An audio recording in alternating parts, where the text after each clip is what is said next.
Hola amigos y amigas de Paislo, Radio Mía, Radio La Mega, Despierta FM y Radio Viva. Soy Rocío Gambra y esto es un nuevo Política Podcast. Día lunes 15 de abril. Héctor Maturana, ¿cómo estás tú? Muy bien, acá después de un fin de semana intenso, entretenido, familiar y siempre con novedades que ocurren en el entorno. Además que sé que hoy día vamos a revisar algo que va como siempre a mostrar para dónde va la brújula. Oye, pero ¿y por qué novedades? ¿Qué tantas novedades hay? A ver, cuenta, que no sé. Hoy día recuerda que se discute el tema de la mesa de la Cámara de Diputados, cómo queda Ah, conformada. sí, Entonces pues están ahí todos está la tensionados, pelea. están todos ¿Qué, esperando. qué va a pasar El con el tío Fidel, PDG? Si es que el Partido Comunista claro, oye, efectivamente va, o el lo tío van a tirar para la Fidel, cola otra vez. ¿Qué va a pasar ahí? el, sí, el tío Fidel está esperando Ya. ansioso la derrota del gobierno. El tío Fidel, ¿por qué dices tú El eso? tío, Pues se había amigado de nuevo con Paulina Bodanovich, que son parte del gobierno los dos juntos, ¿o no? mm, ¿Qué sabes tú? A ver, ¿qué mira. información No, privilegiada no, tiene no, ese pues sí, sector? es cosa ver famoso la red social X, revísala brevemente y te das cuenta que está esperando ansioso. ¿Que caiga el gobierno? Claro que Mm. pasen un par de ministros, pasen, dejen su puesto. Yo creo que eso, sabe que si hoy día hay derrota, debería implicar una caída de un par de ministros. Eso es lo que dice ahí. ¿Y de quién crees tú que sería esa caída de poder de ministro? Porque estaba mirando la encuesta y en verdad están como parejitos ahí, rascando el Fíjate que 5. el que ha notado muy silente, muy fuera del escenario, ha sido Álvaro Elizalde.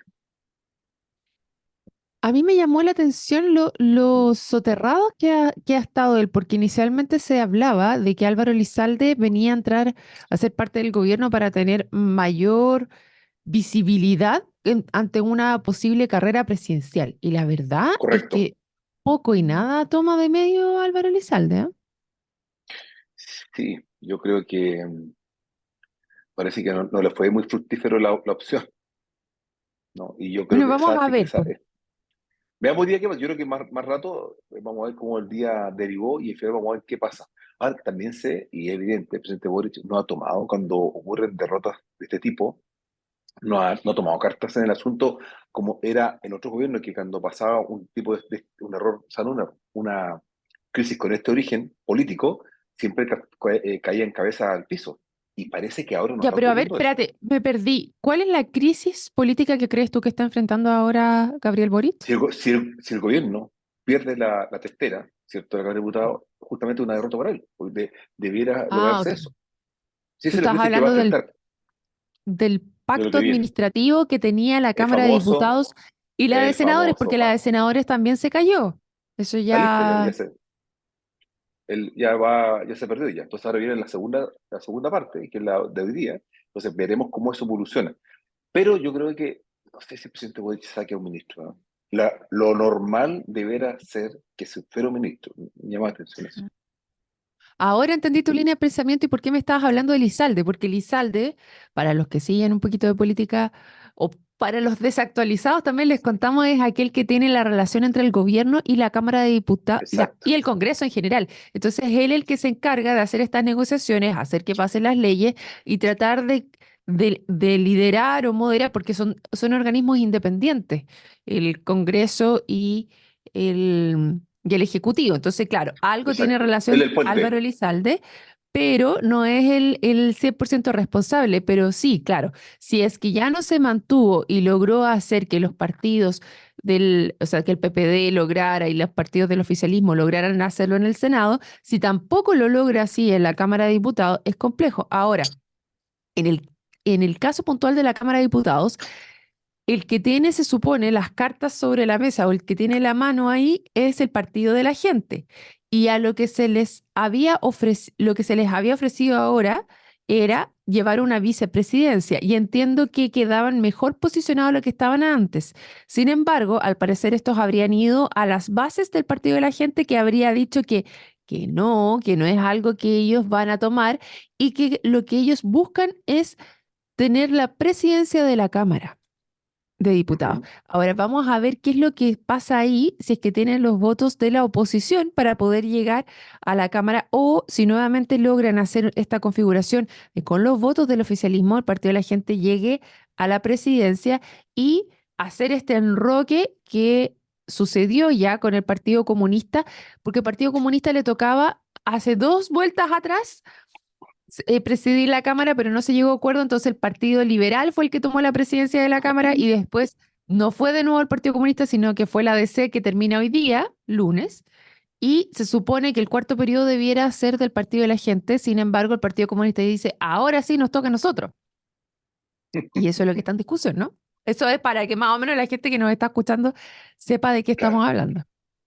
Entonces, cualquier falla en este proceso, en este pacto administrativo, las esquirlas se las lleva Álvaro Elizalde, como es el puente, el hombre que articula, que logra los acuerdos para poder avanzar con esto de las leyes y en este caso, en que se cumpla el pacto administrativo. Ya, yo no creo que eso vaya a pasar, ¿ah? No creo que vayan a sacar a Álvaro Elizalde No, yo por creo que este no. pacto administrativo. Yo creo que no es tan grande esa Racionalidad, cuenta. Mm. sí, la racionalidad es que se debería hacer quizás la vuelta pasada con el Senado, pero bueno, ya, a lo mismo. Avancémonos. Vamos a lo que Eh, nos no, convoca. yo creo que ¿Qué no, tal? ¿ah? Ya, pero parte de lo que nos convoca justamente es revisar la academia y en la academia lo que viene en esta son cómo lo están haciendo los distintos ministros. Así que es parte de lo que estamos analizando porque cómo, Ujú. cómo está evaluado Álvaro Elizalde en particular, que en la academia aparece con un 47% de aprobación y 47% de desaprobación. O sea, está ahí en la quemada, diríamos, ¿no? A ver, estoy Está revisando. Ya, revisando. bueno, te voy a decir quién es el mejor Dale, a evaluado por ver. mientras, que es, adivina, el Albo campeón, dicen por ahí. Jaime Pizarro sigue liderando el ranking de ministros mejores evaluados. Para los que no saben, no estamos tan cercanos al deporte. Claro, era un exjugador de Colo-Colo, que Destacado, sí. efectivamente destacado, muy conocido, y que tiene un 78% de aprobación y un 16% de desaprobación. Y segunda está Jimena Aguilera. Ella es ministra de Salud, que tiene, em, ella no es tan conocida, creo yo, Jimena Aguilera solo un 48% de conocimiento, pero está muy bien evaluada con un 54% de aprobación que sube en su aprobación Jimena Sí, Aguilera. subió. Sí. Después tenemos a Carolina Arredondo. ¿Sabes de quién es ministra ella, Héctor Maturana? No, no, No, y no me gusta el sabes. tema y no lo sé. Lo No conozco, pero no sabes. lo Ella sé. es ministra de Cultura. Es muy jovencita. Es hija de Arredondo, un actor, y de una actriz, la actriz de Los Venegas, que es actualmente diputada. Ah, Marzán. Y ella, Marzán, Carolina Marzán, exactamente. Y Carolina Arredondo, bueno, se mantiene, diríamos, yo 52 Sí. por ciento de aprobación versus 55 que tenía en el mes de marzo, pero ella estaba muy Ujú. criticada cuando subió, una por la edad, porque era muy jovencita, y por qué era lo que venía haciendo antes dentro del ministerio. No sé si te acuerdas, tenía un tema ahí no una fundación, sino como una empresa o productora que se había adjudicado ciertos montos en pandemia y se habían comprado una moto, ¿te acuerdas? No te No acuerdas. sabía, no estaba No, ¿te al acuerdas tanto. de Qué nada de bueno eso? qué bueno que no Te estoy estás a poniendo los auditores y a mí también al día. ¿Y al qué día tan de los joven es copuchanteos ella? que había. Sí, Eh, el día del chisme. eh, yo creo que debe tener alrededor de 30 años. A ver, Carolina Arredondo, pero es, como te digo, muy jovencita. Ahora, el papá salió en la prensa esta semana. El papá de ella, dando ahí Ujú. crítica hacia el gobierno, es del año 86. Ah, no es tan jovencita. Se mantiene bien la chiquilla. Tiene 38. Pues, 38 no, años. porque me estaba acordando de los ministros de Piñera, bueno, que Felipe Cast fue ministro joven, ¿no? Felipe Cast Muy fue el po- ministro más joven que había estado. Él entró a Mideso, lo que después pasó a ser Mm, ministro de Desarrollo Social y lo cambiaron por Joaquín Lavín en su minuto, porque lo mm. sacaron de educación. ¿Te acuerdas que está ahí la papa caliente? Lo sacaron de educación a Felipe Cast y Felipe lo pusieron como delegado presidencial de campamentos. Y ya, después, ¿quién sigue? Vamos, Manuel Monsalve, Así el hombre de la es. seguridad, viene cayendo, ¿ah? 3 puntos abajo. Mm. 3 puntos abajo, sin embargo, se mantiene su aprobación 50. 50 sobre 45, lo cual se mantiene bastante bien. Y es interesante, yo no lo había visto ahora, a lo mejor me falla la memoria, pero vienen como por equipos. Equipo interior, equipo economía. Y lo que más he escuchado esta mañana es que el equipo economía bajó mucho a pesar de las cifras, de las Sí. buenas cifras que han tenido. A Y en ver, el... ¿Qué buenas, pasó? perdón, buenas. A ver, una cosa es que haya A ver, esperanza en a ver, buenas a ver, cifras ya. y que hayan brote a que de verdad sean buenas cifras. No, no confundamos el tema. Nuestro crecimiento no está bollante que digamos, por favor. O sea, qué bueno que estamos saliendo de la oscuridad, pero no significa que haya luz, plena luz del día. Hay unos rasgos de luces, pero perdóname, no estamos bien todavía, falta, por favor. No, sin lugar a duda, y venía escuchando también en la radio tu gurú, a Mewes, que comentaba justamente de los resultados de la economía y cómo podríamos seguir avanzando. Y él le preguntaba si creía que íbamos a lograr crecer al 3% y él decía con los datos que están ahora sí, y que estaban apoyando justamente los distintos proyectos que están enviando ahora en el Congreso actualmente para mejorar los sectoriales, como las aprobaciones sectoriales de los distintos proyectos de inversión, porque esa es una de las cosas que él señalaba que estábamos al debe y hablaba justamente de estos temas. Así que pueden revisar la entrevista a Mewes, para los que no saben quién es Presidente, Mewes. yo Ricardo Mayo, presidente de la Confederación para la Producción y el Comercio, sí, así la correcta, CPC, sí, CPC, CPC, el sí, gurú de Héctor Maturana. sí, no te ríes, pero hizo buena carrera el hombre, ¿ah? No, no, no te rías de él, buena carrera. Bueno, el tema está en que viene a la baja tanto Mario Marcel como Nicolás Grau, ambos bastante en picada, podríamos decir, 8 puntos son los que Sí, bajan de un mes a otro.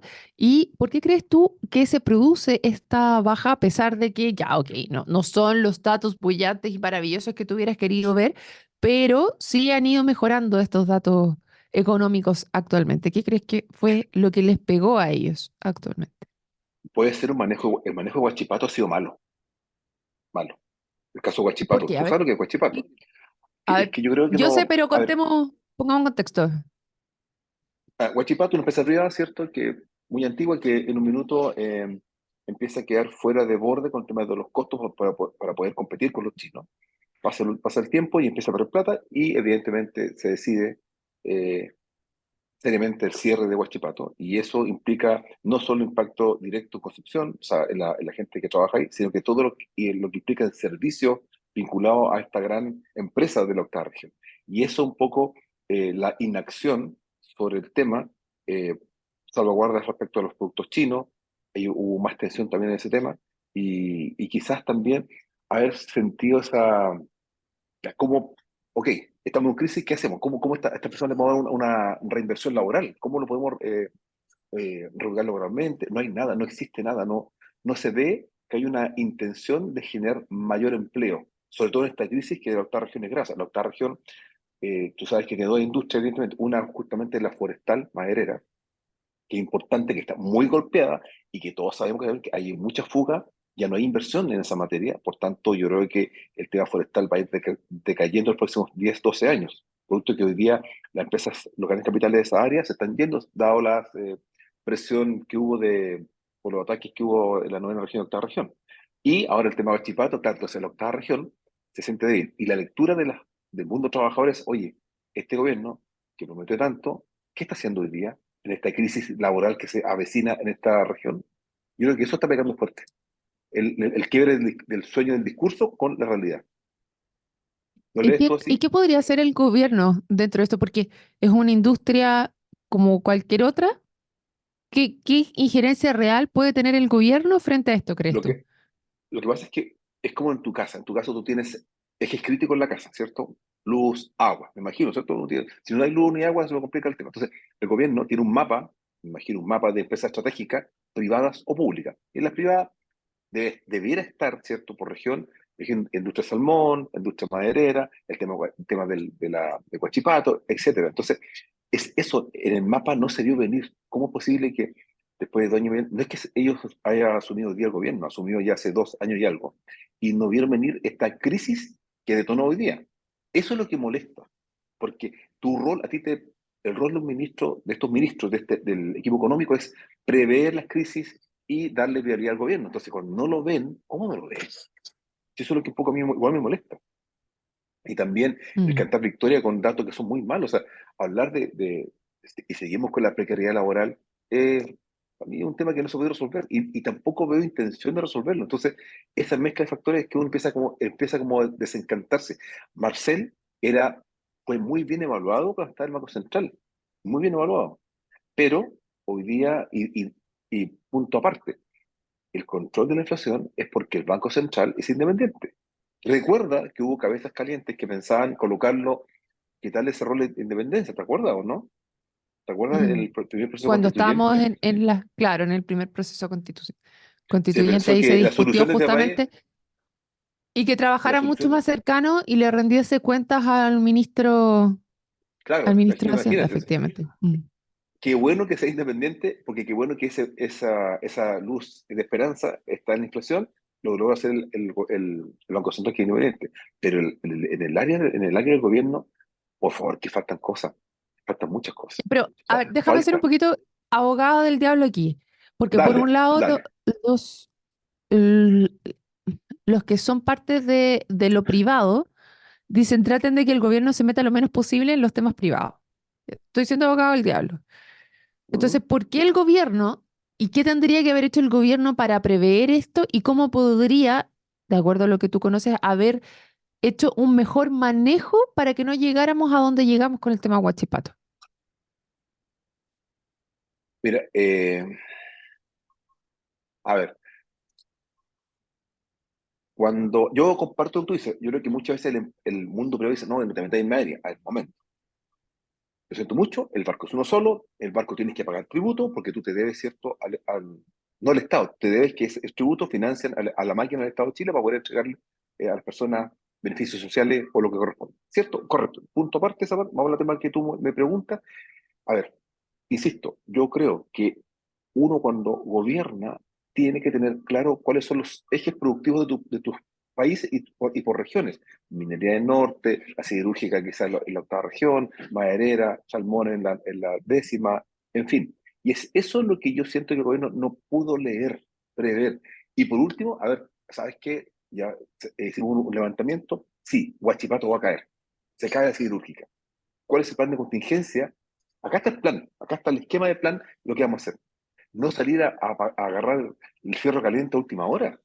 Si ese es un poco lo que les Ah, encanta, porque son personas profesionales y es un equipo económico que tiene que velar por la viabilidad a mí digamos, me del pasa, modelo. a mí me pasa que lo que a mí me hubiera gustado es que nosotros efectivamente tenemos estos conocimientos de cuáles son nuestras empresas estratégicas en las distintas Sí, regiones, pero sí, poder entender de qué manera las distintas políticas públicas van afectando o no a a esta industria en particular, porque entiendo que acá en el caso de Huachipato, uno de los grandes problemas que tenían era cómo están compitiendo con China. Entonces exacto. ahí es porque es poder hacer un doble clic o un zoom in y darnos cuenta si es porque no tenemos capacidad, porque nuestros costos son demasiado altos, porque nos estamos quedando atrás en tecnología, porque nuestra calidad de producto es distinto, porque O por están haciendo un el dumping del dumping, otro lado, claro. por qué razón nos estamos quedando atrás y dentro de eso como país, ¿cómo lo enfrentamos? Porque más allá de que sea algo privado, cuando tú haces una competencia porque tienes tratados internacionales que están detrás, que te están haciendo más o menos, o sea, que no estás en igualdad de condiciones, dices, ya, perfecto, a lo mejor la industria que yo tengo no es eficiente.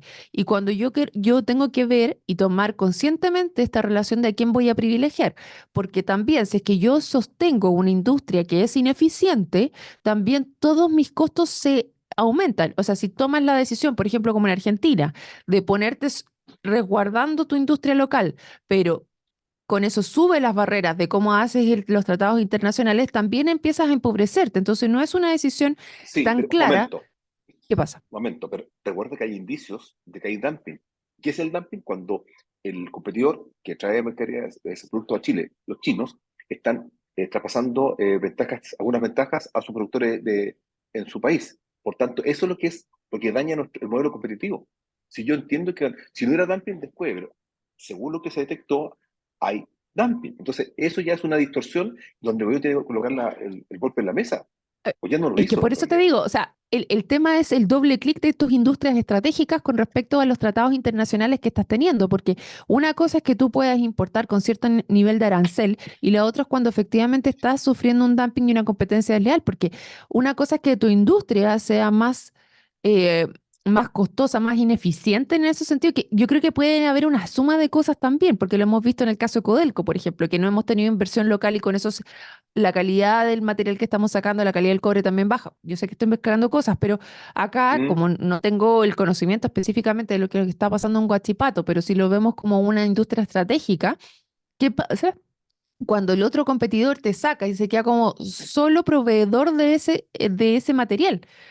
Entonces después te va a venir a vender al precio real, incluso más caro, porque no vas a tener poder de negociación respecto a la industria que tú estás queriendo avanzar. Entonces todo eso tiene que tener una visión estratégica como país y probablemente ahí es donde coincidimos nosotros dos de que el gobierno no lo vio venir o no logró darse cuenta antes y nosotros esperaríamos que en ese sentido sí hubiera habido una intencionalidad de qué es lo que yo voy a hacer en caso de esta industria. O sea, no solamente por la cantidad de trabajadores que están quedando sin trabajo, sino sí. también por la importancia del recurso y de lo que yo estoy fabricando, cómo eso a nivel internacional me pone vulnerable frente a lo que pueda venir.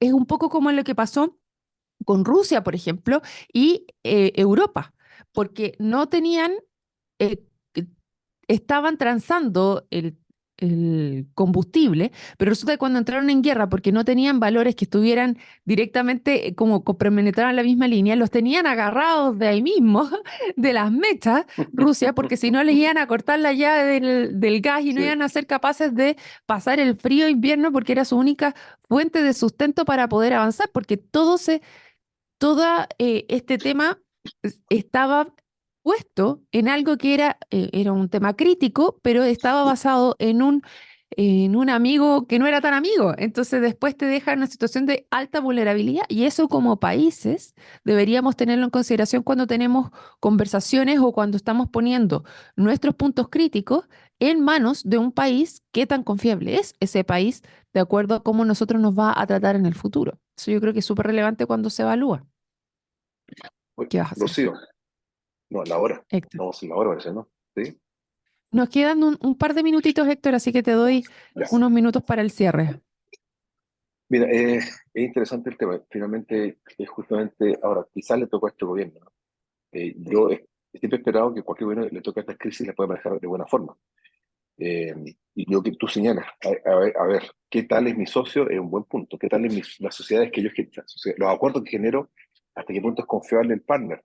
Ojalá que siempre sepamos a qué nos enfrentamos y cuáles son los riesgos y dónde, en qué industria nos puede afectar. Evidentemente, China es un gigante económico mundial, eso no es para discusión. Es un modelo distinto a lo que nosotros conocemos. Y claro, probablemente para ellos Chile no existe en el mapa. Y no les interesa mucho, no le duele ni que le pica la cabeza porque Chile hace un reclamo. Pero sí, a nosotros nos afecta mucho, eventualmente cuando no se, eh, no se logra conciliar lo que es importante, que es que debemos tener una industria sana que pueda competir de buena forma con las reglas claras.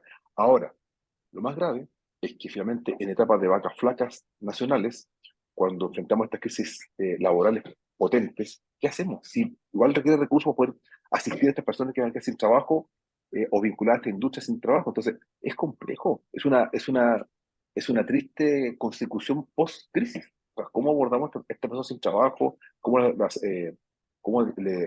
salud? ¿Cómo implica su reconversión laboral, etcétera? Sí, es un tema de otro mundo. Bueno, ya Rocío, Así es, bueno, es interesante poder revisar todo lo que está pasando. Yo concuerdo contigo que muy probablemente eso fue lo que le pegó entonces a este equipo económico y por eso vienen tan a la baja, porque uno esperaría, así como en el grupo de seguridad, que efectivamente pudieran anteponerse a distintas formas, tomar las consideraciones antes y poder avanzar en lo que a ellos les compete. En el caso de economía, como que tomaron una rama que era importante y el resto la dejaron, y el resto del árbol lo dejaron un poco exacto. abandonado. Entonces, ojalá pueda revertirse porque estos temas son importantes para todos nosotros. Quiero agradecerte, Héctor Maturana, por conversar con nosotros el día de hoy y por supuesto a todos los que se sumaron. Los dejamos invitadísimos para otro Política Podcast. Nos vemos. Chao, chao. Un abrazo, chao.